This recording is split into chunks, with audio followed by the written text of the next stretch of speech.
So did a couple of, here we are in Kingdom of Heaven, did a couple of the bookkeeping actions at the beginning of the turn, the replacement phase, and then the mobilization. There weren't really a lot of, whatever it's called, mustering. There weren't really a lot of units in the force pool left. Those replacement point return values that the Muslims get, you know, it seems sort of like an unfair advantage, but to tell you the truth, it really doesn't look like enough to sway the overall superiority the Christians have right now. On the one hand, though, their army is kind of fragile at this point, with everything damaged on that side. Godfrey's force is a little stronger, but it's out of position. The main force is fighting down here in Jerusalem, and that all comes from that first card play. I could have gotten through with all my forces as the Catholics down to Alexandria and all the way down into Jerusalem, and then fought just from here had Godfrey not been stopped over in Constantinople by that initial card. But as it stands, though, the Muslim forces really aren't recuperating fast enough. All we saw a couple extra steps showing up, so 3 extra steps over here in Kerboga's army, but the only extra units put on the board were the Damascus cavalry, which isn't very impressive to begin with. Alright. Well, the Catholics opened it up, realizing they really have to get Jerusalem this turn, and to get Jerusalem and have a chance of winning, they need an Acre. So they have to finish this siege. And this is becoming the Antioch of this campaign. They've played 3 siege event cards, fiddling with the dropping the resistance factor one after another. The Muslims only had 1 to respond with, but their 1 reduced the strength of the Christian army even lower. It's down to 4 units total. To me, it looks like the Christians are going to fail here. The only question is, can they pull a draw out of this? Right now, they're sitting at a grand 3 victory points. If they take Acre, that only brings them to 8, and it's still not enough, and they probably can't get anything else with Aleppo here under siege. Really, Godfrey's forces being diverted so early in the game prevented the Catholics from having the kind of power they needed, I think. We'll see. Well, Kerboga came down with attrition tactics, basically slamming into the Crusaders here. They're down to 1 unit. They have almost no chance of taking Acre. I just can't see how they can possibly do it. So now the question becomes, well, let's try to activate Godfrey and see what kind of points we can get to go for a draw, because we're not going to get Jerusalem. But Godfrey launches a siege with a random card on Aleppo. He gets to reduce the resistance factor, and he killed an enemy step. But the assault itself failed, so the resistance factor goes up by 1. I don't know if I've been doing that with failed assaults before, but that's definitely a problem. He had shifted down to the 1 column. He wants to try to take as much as possible, though, and he's kind of in some kind of hurry. Maybe he thinks he can still get down to Jerusalem. We'll see. Well, another siege event played. Got it down to that 3 level again, but Godfrey's forces are too weak to make a siege at -3. He's got like 10 strength points left, I think, which meant he didn't roll. 2, 4, 5, 6, 7, 8, 9, 10. No, he had 12. He wanted to make that roll. Let me take the Muslim. The Muslims were discarding a card because they have nothing to do. Let me take that quick roll. It's going to both be on the 1 table, both at plus. Well, no, the besieged is at +2. The besieger is going to be a +1. And he again does not get it, and he again gets hit for a point. And that raises that siege factor back up to a 4. Now, as a little hint, the reason Godfrey thought he could move forward is he has this On to Jerusalem card, which gives him 8 movement points as long as he moves towards Jerusalem. So if he sieges this, he might be able to push down and get as far maybe as Damascus, at least off 1 card. With real luck, he could capture them all. Or swing down. Well, this wouldn't get him closer. He'd have to really take almost the direct route. But if he can make it to Damascus and actually take that, by a surrender roll, that would be a tremendous bonus. Now that's a lot of luck in there because he saw, well, this would go away, but he's got to succeed on all these surrender rolls, which aren't, you know, terrifically easy. What I should have been doing with the Muslims, which I haven't, is reducing their garrisons. Now seeing these, I'm saying, well, I'm glad I didn't, to provide myself with more force so I could have finished off the Crusaders. But they're not going anywhere here. The danger of these guys, well, it looks like it's not panning out. Well, Aleppo finally fell. Let's remove these markers here. And that's 3 victory points on the Crusaders' favor. They only have 1 card left, though. And one of the things was none of their cards were 3-point cards, so they're not going to get very far anyway. They can't move Bouillon. They could move one of these, but he's not able. None of them are able to get a lot of victory points here. So right now we need to get like 4 victory points, and we could capture that here at Antioch, but we can't take Antioch. This is for a draw, by the way. So, well, after that success, once again, the Muslims just have very little they can do. They could shift around some forces, but that's about it, and they have to spend a card each turn. So for the final card, we're going to have to play our good old On to Jerusalem card. And this is the only way to activate him, is to move him towards Jerusalem. Now, is this closer to Jerusalem? I don't know. 1, 2, 3, 1, 2, 3, 4, 5, 6, 7, 8, 9, 10, 11.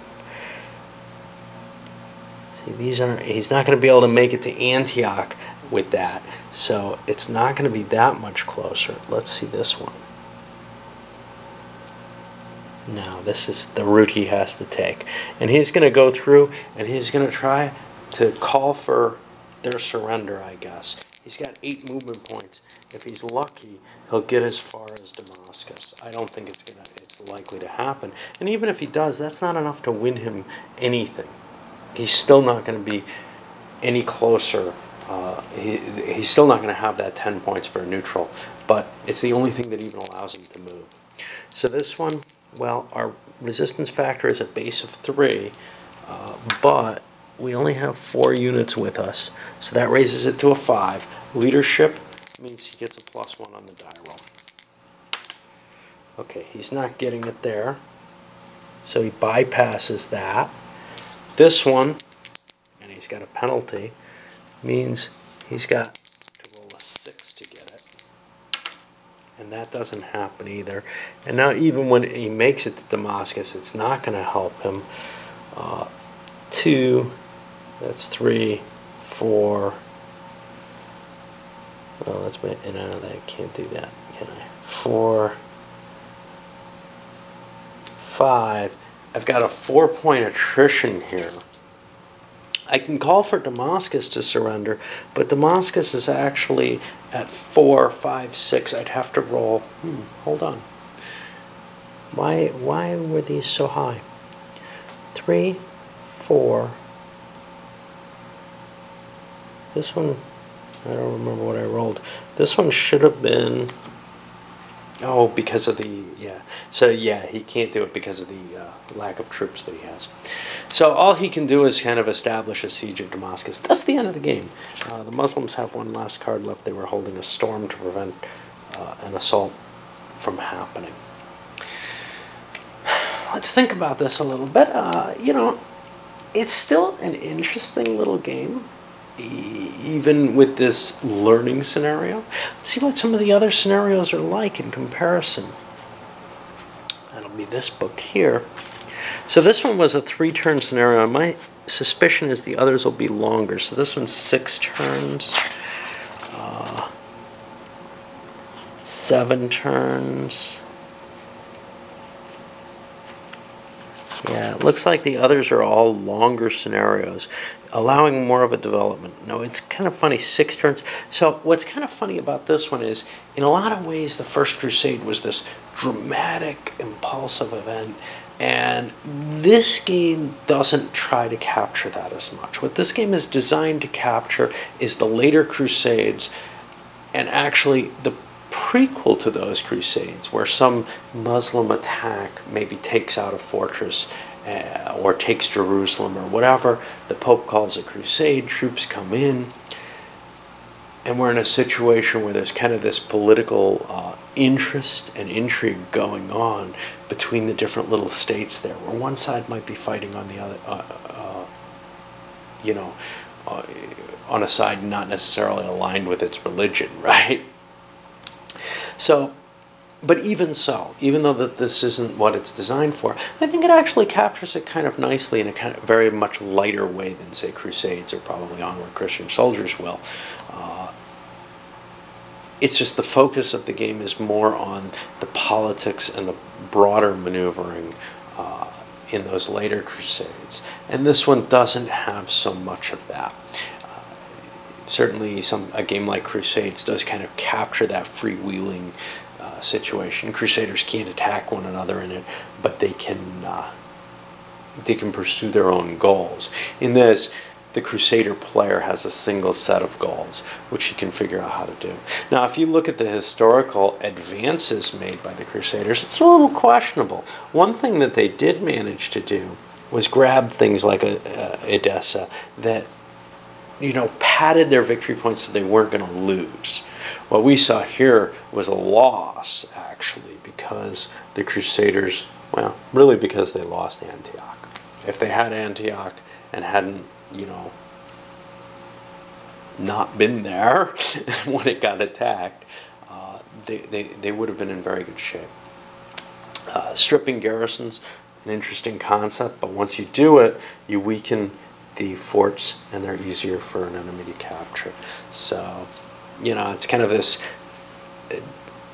decision one way or the other. In this game, you probably wanted to do it more as the Muslims than I did, in order to create more of a delay. But maybe in some of the others, it's more painful and you want that more static defense and resistance, at least until maybe you can accumulate some allies to bring into the battle.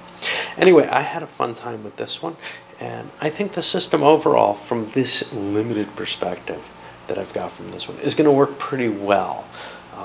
The only flaw that I see right now, the rulebook isn't really nailed down as well as one would hope. There are a few errata that have been pointed out already, and there's a few places where maybe a card doesn't make sense, and you really still have to interpret. And I'm sure that'll iron itself out as the errata comes out, but it's kind of annoying when a card, you know, is misprinted, which is the case as it appears to be from what I can see.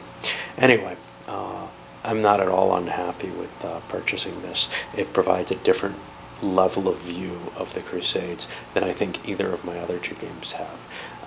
Onward Christian Soldiers, you know, I don't know what it provides directly, but my feeling is it's very much like Crusades, except expanded to cover more of the Crusades, and maybe with a system that works a little better. The old Crusade system really didn't work for attrition. You could spread all your Crusaders out and walk across the continent without taking any without taking any attrition effects at all. This game handles it in a kind of nice way. You know, a little bit more abstracted, but you really do have to go through those attrition generating spaces. And when you do, well, you have to make your choice how big an army you need for it. If you split your army up in this game, unlike in Crusades you can split your army up because there's no cost to doing so. In this one, you actually have to, you know, play a card for each leader moving. So it's kind of expensive to split your forces in this one. In Crusades, the only thing that was really holding you off from that was enemy action. So you wouldn't suffer any attrition if the enemy wasn't there. And there's certainly instances where the Crusaders suffered extreme attrition for crossing areas where they weren't even opposed at times, because the terrain is so bad in some places, because the natives opposed them without raising armies up in some cases. Alright, well, I'm going to pack this up, and when I'm done with the EU, I expect to get back to this and play the rest of the scenarios. You have a boatload of scenarios. I know in some senses I'm giving sort of the review here. I don't really mean to do that, but I know it's going to be a long time, and I want to give at least some thoughts and some ideas of what you're getting when you buy this game and how much, you know, value you pick up. All right.